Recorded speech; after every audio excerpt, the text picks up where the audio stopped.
Hey everyone, Jason Hill here, and I'm so excited because today I'm going to show you guys how I prepare my Thanksgiving turkey. So if you've been liking these videos, please subscribe, hit that notification bell, and like this video. All right, let's get started. Okay, so for the turkey, we have to prepare a brine. And for that, I've got a few simple ingredients here.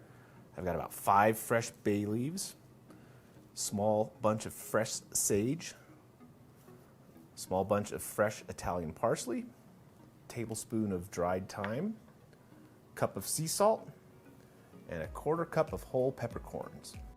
Now that you have your ingredients set up, go ahead and grab a 5-gallon clean bucket, or if you have any other big container that you like to use. And I've got this filled up halfway with water. For these buckets, I've used anywhere from a 12-pound to a 22-pound turkey. Works in this bucket. So now I'm going to go ahead and put in the ingredients. I'm going to take my bay leaves, kind of scrunch them up a little bit to release the flavor, drop them in. Same thing with the other herbs. Kind of scrunch up the sage, drop that in there. Parsley, give it a little rub, bring out those flavors. And then the thyme, and you can use fresh thyme. I just didn't find any at my market, and of course my garden is frozen over this time of year. So I'm just going to break up that dried thyme with my fingers. Pour in our salt and the peppercorns. So after you do that, you got to give it a good stir because you want that salt to dissolve. You can kind of hear the salt granules are still not quite dissolved. All right, after you whisk it up for about a minute, you got to give it a taste because you want that salt to be, oh yeah, salty like the sea.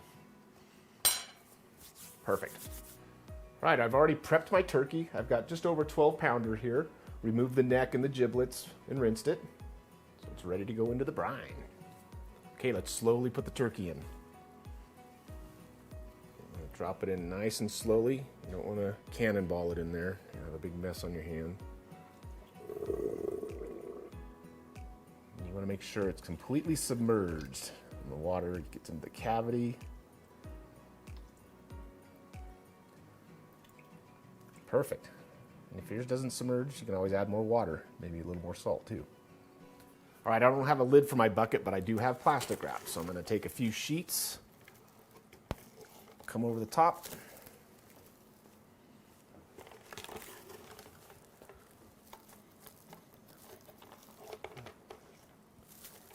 And that way. And then to seal it up, do this old school method. Take a long thing of plastic wrap, just tie it around your bucket, and then you're sealed. Okay, this is going to go in the refrigerator, so you might have to do some adjustments on your shelf, on your shelves, and you want it to brine for at least 24 hours. So we're going to do that, and we'll get back after 24 hours. All right, it's the next day. I've taken the bird out of the brine, patted it dry, and I've let it sit for about an hour at room temperature. I've also preheated my oven to 425 degrees Fahrenheit. Now we're just going to take care of seasoning the bird.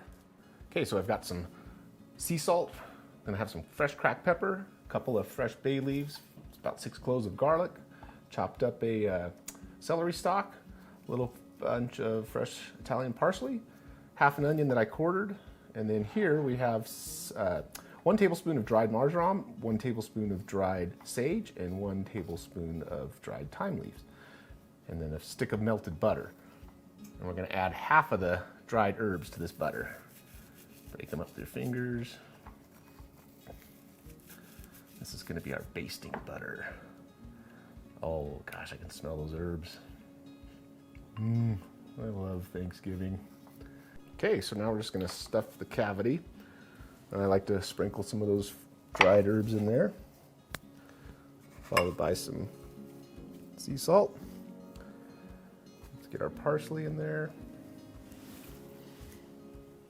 And then our celery.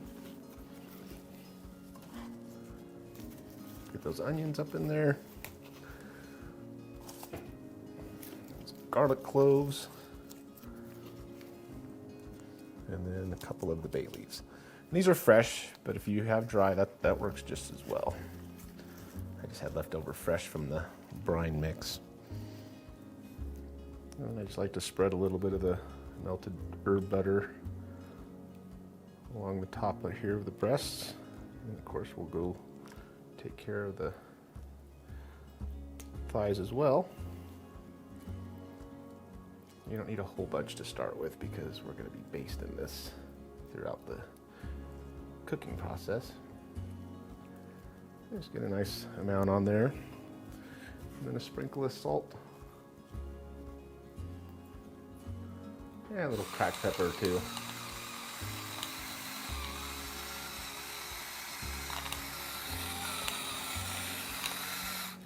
Yep, this guy didn't make the president's pardon. Okay, now we're ready for the roasting pan.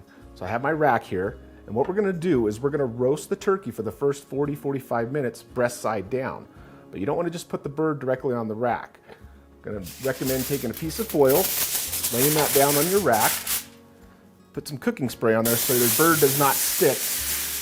One year I didn't do this, and when I put the bird breast side down, pulled it out of the oven to turn it back over, all of the wonderful golden brown skin of the breast ripped right off the bird. So that was not very appealing. So here we go. Just carefully pick up the bird, put it down. Some of your stuffing items might fall out, but that's okay. And one in there just like that. We can also brush a little butter on there if you'd like. We're ready for the oven. Set the timer for 40 minutes. And we'll be back. Oh yeah, it's gonna be good. Okay, the turkey's been in the oven for about 45 minutes. Let's check it out. Oh wow, look at this. Nothing like the smell of turkey throughout your house. Okay, now for the tricky part. These are little turkey, I just call them turkey turners, and they just need to go into the front of the bird, right at the shoulder of the wing, then back in the back. And this allows you to pick up the bird and then give it a turn. It's a little tricky, but it can be done. If you don't have these, you can use, I've done it with tongs before, big old heavy duty tongs. Okay. That part is done. Now you can go back into the oven at 325 for the remaining of the cooking process, but I've got my smoker preheated at 225, so we're gonna go put it on the smoker. All right, I'm gonna give it another quick little mop with the herb butter. Oh wow, it smells so good. My daughter said the smell was making her head hurt. I don't know what that's all about. And of course, the reason we flash cook it with the breast down is that all that moisture in the turkey is running into the breast now, so it's going to be really nice and juicy and tender. And you can see the little truss that it comes with. That is totally heat resistant, so you can leave that on if you want to keep it nice and tight. I'm going to put a piece of foil on it. That'll keep it from browning too fast. Or I could cover this whole thing with foil, but since we're putting on the smoker, I want, of course, smoke to get onto the turkey. I have my Green Mountain pellet grill set at 225, and per pound, you usually go about 30 minutes at that temperature for smoking. But since we flash cook it, the cooking time is going to go a lot faster now. So I'm just going to set this in there.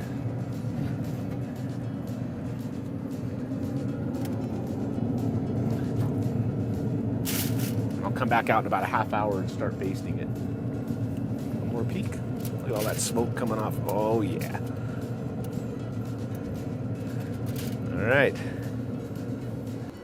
And about every 15 to 30 minutes, whatever you prefer, it's good to come out and just do a quick general basting with your traditional turkey baster. Give the pan a little tilt. Get those yummy juices.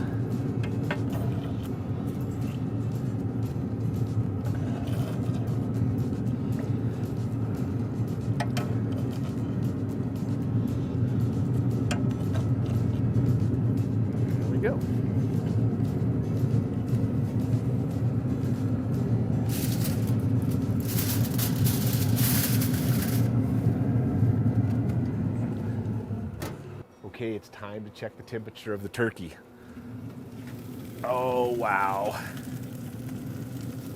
We're getting close, folks. I did rotate it, and I have been basting it. So we're gonna go right into the thickest part of the breast here with my internal thermometer. Oh yeah, we're hitting at about 150 right now. We're gonna leave it uncovered for about another 30 minutes, and we will pull it off at 165. So you can see we've brought the turkey in from the smoker. I pulled it off at about 163 at the breast temperature. That way we're gonna remove it from the pan, put it on the carving board, and we need to let it rest. It'll carry over cooked to 165 or more, and you never want to carve your turkey right away. Let it sit for at least 20 minutes at room temperature. So I got this cool old school cutting board here from my late grandmother, Grandma Betty. It's got these little spikes that you can put the turkey down on. It kind of helps it hold it in place when you're doing the carving. Oh, look how beautiful this came out. Okay, it is time to carve into this wonderful bird.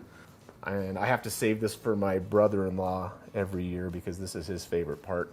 And I have no idea why it's called the Pope's nose, but it is. Oh, look how wonderful and juicy that is. Can you pick that up on the camera? I'm not gonna carve this whole thing because I want to eat some right now. And this chef knife I have is very sharp. It does a wonderful job. All right, we're at my favorite part of making these videos, eating. Here's our little taste test. Grab a little piece here.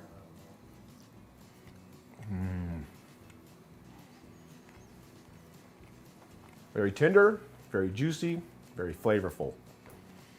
And if you're liking this video and you want to see more holiday themed recipes, check out in our description link. We have a holiday themed collection of our recipes.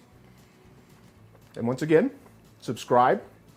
Hit that notification bell and like this video. And as always, everybody, thanks so much for tuning in.